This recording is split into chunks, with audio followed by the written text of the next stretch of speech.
All welcome back to my channel P3 talks perceive practice and prevail, जहां पे आपको SSB से related complete information मिलेगी। तो आज की इस वीडियो में हम बात करने वाले हैं एसआरटी सिचुएशन रिएक्शन टेस्ट के बारे में। ये जानने से पहले हमें एसएसबी के 5 डेज का पूरा प्रोसीजर पता होना चाहिए और सारी चीज़ें मैंने ये वाले वीडियो में कवर करे हैं। इस वीडियो की लिंक आपको डिस्क्रिप्शन बॉक्स में मिल जाएगी। So let's get started. चलिए फटाफट बात करते हैं एसआरटी के बारे में। एसआरटी में आपको 60 सिचुएशन दी जाएंगी और जो टाइम आपको मिलेगा वो मिलेगा 30 मिनट्स, यानी कि एक सिचुएशन को हैंडल करने के लिए आपके पास आधा मिनट है। दूसरी चीज़ जो आपको ध्यान रखनी है, ये जो सिचुएशन है ये आपको प्रोजेक्टर पे नहीं दिखाई जाती हैं। एक क्वेश्चन पेपर पे 60 सिचुएशन लिखी होंगी और आपको आधे घंटे का टाइम मिलेगा सारी सिचुएशंस को हैंडल करने के लिए। तीसरी बात आपने ये ध्यान रखनी है कि आपके पास कोई वॉच नहीं होगी वहाँ पे, तो आप ट्रैक नहीं कर सकते हो कि अभी कितना टाइम बचा हुआ है। तो you have to maintain a really fast speed when you are writing answers in SRT. चौथी चीज़ ये है कि जो सिचुएशन दी जाती हैं वो काफ़ी ज़्यादा सिंपल होती हैं और उनका आंसर एक एवरेज इंटेलिजेंस वाला कैंडिडेट बिल्कुल लिख पाता है, लेकिन टाइम भी कम होता है, थोड़ा सा प्रेशर ज़्यादा होता है। टीएटी डब्ल्यूएटी आप ऑलरेडी लिख चुके हैं, यानी कि ऑलरेडी 1-1.25 घंटा हो चुका है, आप साइकोलॉजी टेस्ट लिख रहे हैं। तो इस प्रेशर को थोड़ा हैंडल करने के लिए, बेटर तरीके से लिखने के लिए मैं आपको कुछ टिप्स बताने वाली हूँ। टिप्स और ट्रिक्स के बारे में बात करें, आपको एक चीज़ समझनी चाहिए कि साइकोलॉजी टेस्ट में कोई भी रिस्पॉन्स गलत या सही नहीं होता। It all depends on the perception of that particular candidate, okay. And I am going to tell you a better way to write your answers. उसके लिए आप की पर्सनैलिटी का पहले ठीक होना ज़रूरी है। आप में क्वालिटीज़ हैं, उन क्वालिटीज़ को आप कैसे बेटर तरीके से प्रोजेक्ट कर सकते हैं, that I am going to teach you in this particular video. So चलिए टिप्स देखते हैं। फर्स्ट थिंग जो आपको ध्यान रखनी है वो ये है कि हर एक सिचुएशन जो हमें दी जा रही है एसआरटी में, वो हमारे ब्रेन के लिए एज ए स्टिमुलस एक्ट करेगी एंड उस स्टिमुलस के ऊपर ब्रेन में कुछ प्रोसेसिंग होगी एंड उस प्रोसेसिंग का जो आउटपुट होगा, उस आउटपुट में साइकोलॉजिस्ट इंटरेस्टेड है, राइट। तो अगर आप आंसर्स को मगअप कर रहे हैं, कहीं किसी बुक से रट रहे हैं, इसका मतलब ये है कि आपकी जो ब्रेन की प्रोसेसिंग है आप उसको बाईपास करने की कोशिश कर रहे हो, जो आपको बिल्कुल नहीं करना है। Let's take an example. Amit is to play a role of hero in the college drama, but the principal chooses another boy to do that role. अब साइकोलॉजिस्ट ये जानना चाहते हैं कि जब कभी कभी आपको हीरो का रोल प्ले करने को नहीं मिलता, are you comfortable playing this side role? Are you comfortable becoming just a member of the team? आपको या फिर ये चाहिए कि हमेशा मैं ही कैप्टन बनूं? तो वो मेंटालिटी वो आपकी यहाँ पे चेक करने वाले हैं। तो आप जब भी किसी सिचुएशन का आंसर करें, खुद को फिजिकली, मेंटली, इमोशनली अपने आप को उस सिचुएशन में इमेजिन करिए एंड जो आंसर आपको अपने लिए बेस्ट लगता है कि मैं अगर होता तो मैं ऐसा करता, you have to write that answer. वही आंसर आपके लिए सबसे बेस्ट आंसर होगा। Let's move on to the second thing.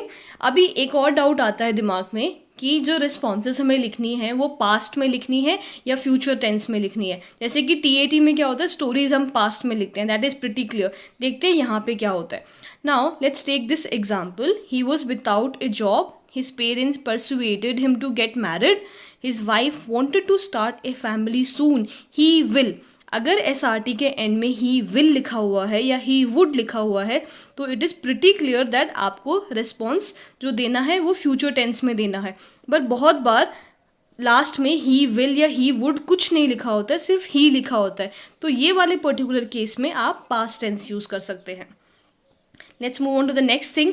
Next बात जो आपने समझनी है वो ये है कि यहाँ पे कोई टाइमर नहीं लगा हुआ है हर सिचुएशन पे। आपको टोटल 30 मिनट्स दे दी हैं और आपको एक क्वेश्चन पेपर दे दिया गया है, राइट।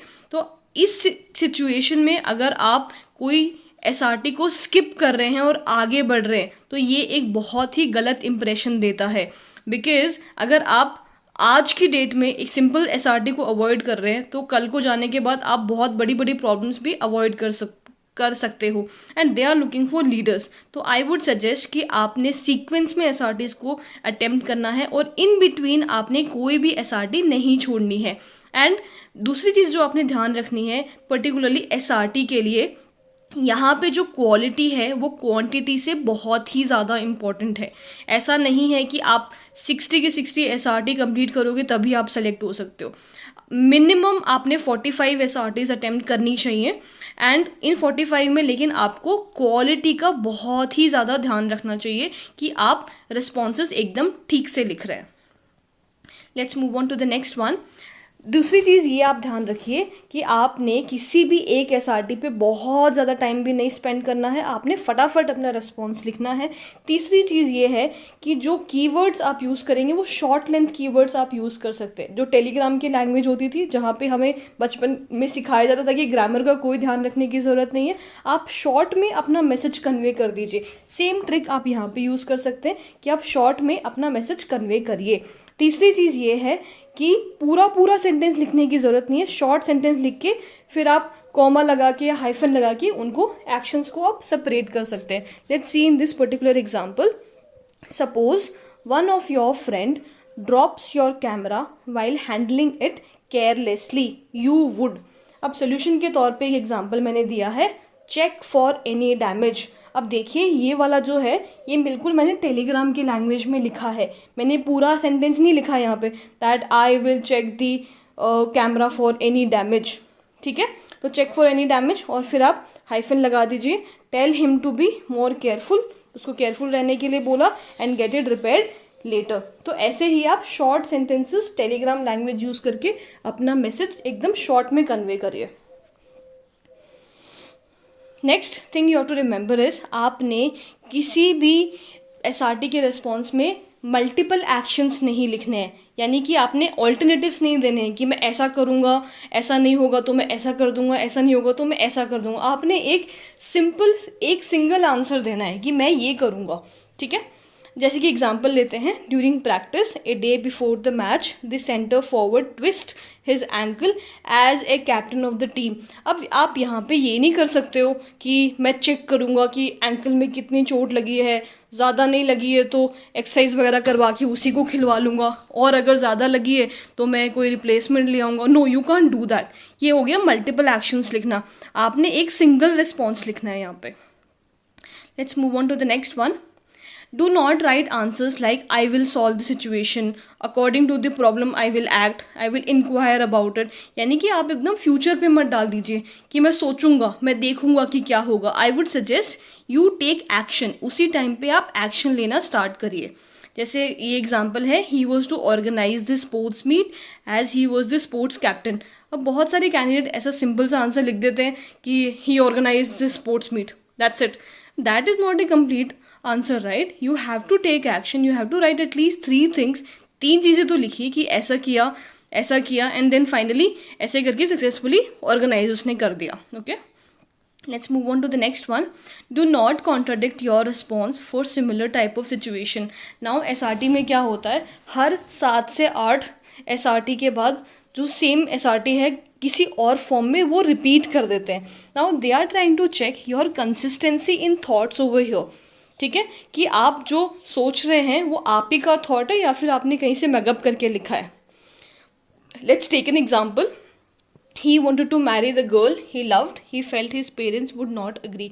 अब ये वाले जो SRTs है ये काफ़ी ज़्यादा कॉमन हो चुके हैं अब, और ये 2-3 बार रिपीट भी किया जाता है। तो अगर आपने एक बार ये आंसर लिखा है, आपका रियल आंसर ये है कि I would marry the girl I love by convincing my parents, तो yes please stick to that. उसको बाद में चेंज मत करिए कि एक बार आप लिख रहे हैं कि मैं शादी करूँगा, एक बार आप लिख रहे हैं आप शादी नहीं करेंगे। तो it will show your inconsistency of your mind. आपने किसी भी सिचुएशन को अवॉइड करने की कोशिश नहीं करनी है। Let's take an example, his wife wanted to continue her further studies. अब I know NDA, FCAT, CDS के लिए जितने भी एस्पिरेंट जा रहे हैं, your marital status is single, आप शादीशुदा नहीं है। But now here is a situation जहाँ पे आपको इमेजिन करना पड़ेगा कि yes you are married and you have to write. You can't write here कि नहीं मेरी तो शादी नहीं हुई है so I can't answer this particular SRT, right? दूसरी चीज़ एग्जाम्पल लेते हैं, a friend of his whom he trusted a lot had betrayed him, he। अब इसमें कुछ ओवर स्मार्ट कैंडिडेट्स क्या करते हैं, वो ये लिखते हैं कि no my friends are not like that.